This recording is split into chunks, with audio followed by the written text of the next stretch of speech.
ನಮಸ್ಕಾರ, welcome back to my YouTube channel. ನೀವು ನನ್ನ ಲಾಸ್ಟ್ ವೀಡಿಯೋನಾಗ ನೋಡಿರ್ಬೋದು, ನಾ ಬರ್ಕಲ್ಲದು ಹಾಕಿದ್ದೆ. ಸೊ ಅದರದ್ದು ನೆಕ್ಸ್ಟ್ ಕಂಟಿನ್ಯೂಟಿ ಈ ವಿಡಿಯೋನಾಗಿರ್ತದೆ. ನಾ ಹೇಳಿದ್ದೆ ಲಾಸ್ಟ್ ವ್ಲಾಗ್ನಾಗ ನಾವು ಮ್ಯಾಂಗ್ರೂವ್ ಫಾರೆಸ್ಟ್ಗೆ ಹೋಗಿದ್ವಿ ವರ್ಕಲ್ಲನಾಗ ಅಂತ. ಸೊ ನಾವು ಅಲ್ಲಿ ಹೋಗಿ ರೀಚ್ ಆಗಿಂದ ಇಲ್ಲಿ ಸಮ್ ಪ್ಯಾಕೇಜಸ್ ಇರ್ತಾವೆ. ಇಲ್ಲಿ ಎಲ್ಲ ಥರ ವಾಟರ್ ಗೇಮ್ಸ್ ಅವ. ಹೀಗಾಗಿ ನೀವು ಯಾವ ಥರ ಪ್ಯಾಕೇಜ್ ಚೂಸ್ ಮಾಡ್ತೀರಿ, ಎಷ್ಟು ಜನ ಗ್ರೂಪ್ ಇದ್ದೀರಿ ಅದರ ಮೇಲೆ ಡಿಪೆಂಡ್ ಆಗ್ತದೆ. ಇಲ್ಲಿ ಆನ್ಲೈನ್ ಬುಕ್ಕಿಂಗ್ನೂ ಅದ ಆ್ಯಂಡ್ ಆಲ್ಸೋ ಅಲ್ಲಿನೂ ಹೋಗಿ ಆಫ್ಲೈನ್ ಬುಕ್ನೂ ಮಾಡ್ಬೋದು. ಎಲ್ಲ ಪ್ಯಾಕೇಜಸ್ ಪ್ರೈಸ್ ಹಿಂಗದ ತೋರಿಸ್ತೀನಿ ನೋಡ್ರಿ ನಿಮ್ಗೆ.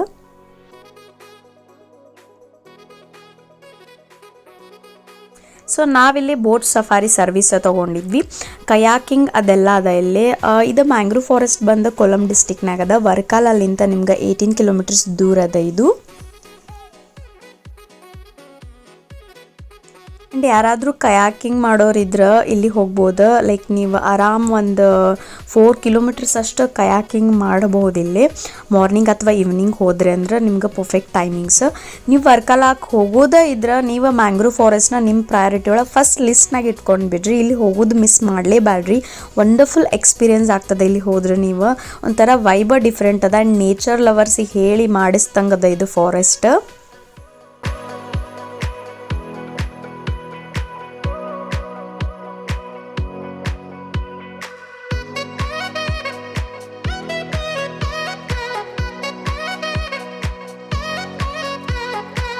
ಸೊ ನಾ ಏನು ಸಜೆಸ್ಟ್ ಮಾಡ್ತೇನೆ ಅಂತಂದ್ರೆ ಆನ್ಲೈನ್ ಬುಕ್ಕಿಂಗ್ಗಿಂತ ಆಫ್ಲೈನ್ ಬುಕ್ಕಿಂಗ್ ಹೋಗ್ರಿ. ಸ್ವಲ್ಪ ಪ್ರೈಸ್ ನೆಗೋಷಿಯೇಟ್ ಮಾಡ್ಬೋದು ನೀವು. ಸೊ ಆನ್ಲೈನ್ ಅಂದ್ರೆ ಅದು ಎಷ್ಟು ಇರ್ತದೆ ಅಷ್ಟೇ ಪೇ ಮಾಡಬೇಕಾಗ್ತದೆ. ಅಲ್ಲೇ ಹೋಗಿ ಆಫ್ಲೈನ್ ಮಾಡಿ ಆದರೆ ವೀಕೆಂಡ್ ಹೋಗೋದಿತ್ತಂದ್ರೆ ಸ್ವಲ್ಪ ಆನ್ಲೈನ್ ಬುಕ್ಕಿಂಗ್ಸ್ ಇರಲಿ. ಅಥವಾ ನಿಮ್ಮ ರೆಸಾರ್ಟ್ ನೀವು ಎಲ್ಲಿ ಸ್ಟೇ ಇದ್ದೀರಿ ಸೊ ಅವ್ರ ಹೆಲ್ಪ್ ತೊಗೊಂಡು ನೀನು ಬುಕ್ಕಿಂಗ್ ಮಾಡಿಕೊಂಡ್ರೆ ಒಂದು ಸ್ವಲ್ಪ ನಿಮ್ಗೆ ಪ್ರೈಸ್ನ ಕಡಿಮೆ ಆಗ್ಬೋದು. ಸೊ ನೋಡ್ರಿ ಎಷ್ಟು ಚೆನ್ನಾಗಿ ಕಯಾಕಿಂಗ್ ಮಾಡ್ಲಿಕ್ಕತ್ತಿದ್ರಿ ಇಲ್ಲಿ. ಐ ಥಿಂಕ್ ನಾವು 4:30ಗೆಲ್ಲ ಹೋದ್ವಿ ಬೋಟಿಂಗಿಗೆ. ಈ ರೈಡ್ ನಮ್ಗೆ ಆಲ್ಮೋಸ್ಟ್ ಲೈಕ್ 6 ತನಕ 1.5 2 hours ನಿಯರ್ಲಿ ಇತ್ತು. ಇಲ್ಲೇನು ಟ್ರೀಸ್ ಕಾಣ್ಲಿಕ್ಕತ್ತಾವಲ್ಲ ಇವ ಮ್ಯಾಂಗ್ರೂವ್ ಟ್ರೀಸ್. ಲೈಕ್ ಇದರಿಂದನ ಮ್ಯಾಂಗ್ರೂವ್ ಫಾರೆಸ್ಟ್ ಅಂತ ಕರೀತಾರೆ ಇದಕ್ಕೆ ಅಂಥೇಳಿ ಏನು ಬೋಟ್ ಓಡಿಸ್ಲಿಕ್ಕತ್ತಿದ್ರಲ್ಲ ಅವ್ರು ಹೇಳಿದ್ರು. ಅವ್ರು ನಮ್ಗೆ ನಾವೇನು ಕೇಳಿದ್ರು ರೆಸ್ಪಾಂಡ್ ಲೈಕ್ ಮಾಡವಲ್ರಿದ್ರು. ಬಿಕಾಸ್ ಅವ್ರದ್ದು ತಪ್ಪಲ್ಲ, ಅವ್ರಿಗೆ ಹಿಂದಿ ಬರೋಂಗಿಲ್ಲ, ಇಂಗ್ಲೀಷ್ ಬರೋಂಗಿಲ್ಲ ಆ್ಯಂಡ್ ನಮಗೆ ಮಲಯಾಳಂ ಬರೋಂಗಿಲ್ಲ. ಸೊ ಒಂದು ಸ್ವಲ್ಪ ಡಿಫಿಕಲ್ಟ್ ಆಯ್ತು. ಈ ಕಡೆ ಕೇರಳದಾಗ ಒಂದು ಸ್ವಲ್ಪ ಅದೇ ಪ್ರಾಬ್ಲಮ್ ಆಗ್ತದೆ. ಇವ್ರಿಗೆ ಹಿಂದಿ ಬರೋಂಗಿಲ್ಲ, ಇಂಗ್ಲೀಷ್ ಬರೋಂಗಿಲ್ಲ ಕೆಲವು ಜನಕ್ಕೆ ಆ್ಯಂಡ್ ನಮಗೆ ಅದು ಅರ್ಥ ಆಗಿಲ್ಲ ಅವ್ರ ಸ್ಲ್ಯಾಂಗ್. ಸೊ ಈ ಥರ ಹಿಂಗೆ ಫೋಟೋ ಸ್ಪಾಟ್ಸ್ ಟೈಪ್ ಕರ್ಕೊಂಡು ಹೋಗ್ತಾರೆ ಒಂದಷ್ಟು.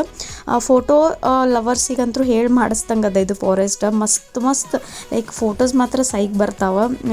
ಈ ಥರ ಹಿಂಗೆ ನಡುವೆ ಇದಕ್ಕೆ ಏನಂತಾರೆ ನಂಗೆ ಗೊತ್ತಿಲ್ಲ. ಹಿಂಗೆ ಈ ಟ್ರೀಸ್ ಒಳಗ್ಲಿಂತ ಕರ್ಕೊಂಡು ಹೋಗ್ತಾರೆ ಒಳಗ್ಲಿಂತ.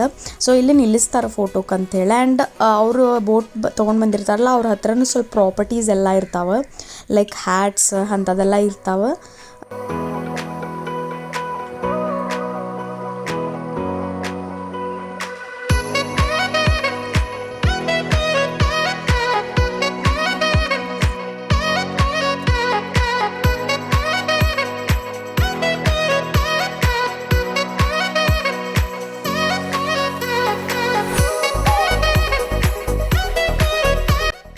ಇದೆಲ್ಲ ಮುಗಿಸ್ಕೊಂಡು ನಾವು ನೆಕ್ಸ್ಟ್ ಇಲ್ಲಿಂದ ವರ್ಕಲ ಕಡೆ ಹೊರಟ್ವಿ.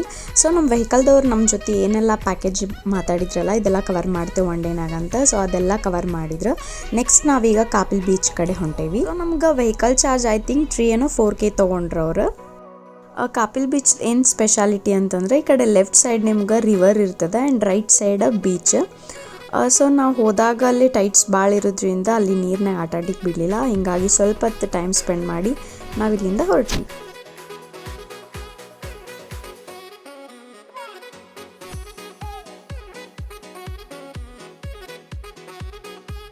ನಮ್ದು ಲಾಸ್ಟ್ ಬಂದು ವರ್ಕಲಾದ ಬ್ಲ್ಯಾಕ್ ಸ್ಯಾಂಡ್ ಬೀಚ್ ಇತ್ತು. ಸೊ ನಮ್ಗೆ ಅವ್ರು ಇಲ್ಲಿ ಡ್ರಾಪ್ ಮಾಡಿ ಹೋಗ್ಬಿಟ್ರು. ಇಲ್ಲಿ ಹೋಗಿದ್ರಾಗ ಆಲ್ಮೋಸ್ಟ್ ಕತ್ಲ ಆಗಿತ್ತು. ಇಲ್ಲೆಲ್ಲ ಲೈಕ್ ಗಾರ್ಡ್ಸ್ ಎಲ್ಲ ನೀರಿನಾಗಿದ್ದವ್ರಿಗೆ ಕಳಿಸ್ಲಿಕ್ಕತ್ತಿದ್ರು. ಸೊ ಟೈಮ್ ಆಗಿದ್ದರಿಂದ ನಾವಿಲ್ಲೇ ಸ್ವಲ್ಪ ಕೂತ ಟೈಮ್ ಸ್ಪೆಂಡ್ ಮಾಡಿದ್ವಿ.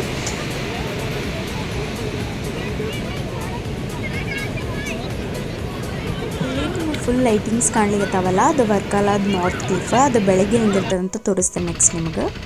ಅಲ್ಲಿಂದ ಆಟೋ ಮಾಡ್ಕೊಂಡು ಮತ್ತು ರೆಸಾರ್ಟ್ ಕಡೆ ಹೊರಟ್ವಿ ನಾವು. ಆ್ಯಂಡ್ ಅಲ್ಲಿ ಹೋಗಿನ ಸ್ನ್ಯಾಕ್ಸ್ ಆ್ಯಂಡ್ ಊಟ ಎಲ್ಲ ಮುಗಿಸ್ಕೊಂಡ್ವಿ. ಮುಗಿಸ್ಕೊಂಡು ಮುಗೀತು, ಮಲ್ಕೊಂಡೆ ಬಿಟ್ವಿ, ಟಯರ್ಡ್ ಆಗಿದ್ವಿ ಇಡೀ ಹೋಲ್ ಡೇ ಹೊರಗಿರೋದ್ರಿಂದ ಅಂತ.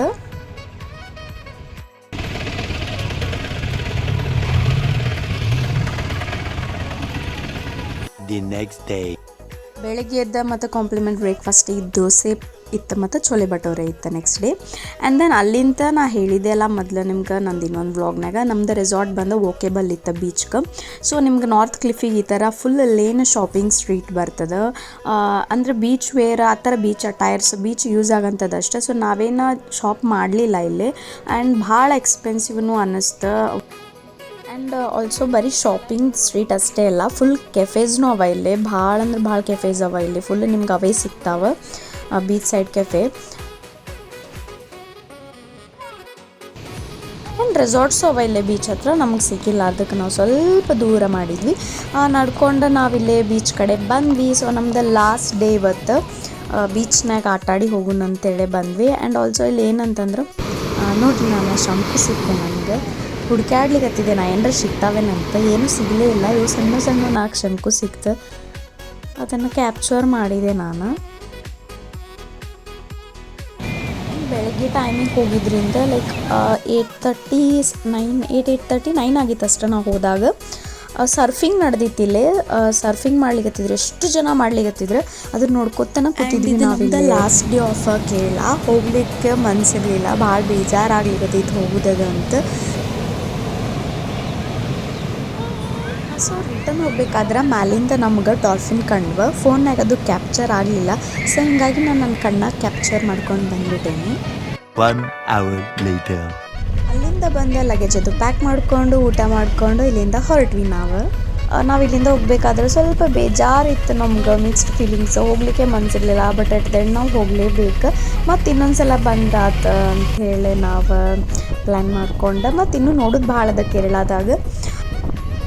ಹೊಸಬ್ರು ಯಾರಾದರೂ ನನ್ನ ಚಾನಲ್ನ ನೋಡ್ತಿದ್ರೆ ಸಬ್ಸ್ಕ್ರೈಬ್ ಮಾಡೋದು ಮಾತ್ರ ಮರಿಬೇಡ್ರಿ. ವಿಡಿಯೋ ಇಷ್ಟ ಆದರೆ ಒಂದು ಲೈಕ್ ಬಟನ್ ಒತ್ತಿರಿ. ಹಂಗೆ ಯಾವ ಥರ ವೀಡಿಯೋಸ್ ನೀವು ನೋಡ್ಬೇಕಂತೀರಿ ಅಂತ ನಂಗೆ ಕಾಮೆಂಟ್ ಮಾಡಿ ತಿಳಿಸ್ರಿ.